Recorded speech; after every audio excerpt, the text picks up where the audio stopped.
Hello বন্ধুরা, চলে এসেছি এক নতুন রেসিপি নিয়ে।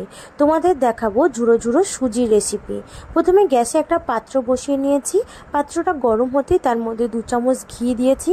তারপরে দিয়ে দিলাম 2-3টে এলাচ। এলাচটা দেওয়ার পরে 1 বাটি সুজি আমি ওর মধ্যে দিয়ে দেব।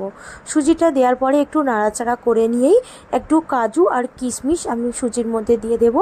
দিয়ে কাজু আর কিশমিশটা দেওয়ার পরে সুজিটা একটু লাল লাল করে ভেজে নিতে হবে। আর এদিকে একটা পাত্রে আমি উষ্ণ জল গরম করে আমুল দুধ গুলে রেখেছিলাম। সেই দুধটা একটু পরিমাণ মতো অল্প অল্প করে দিতে হবে।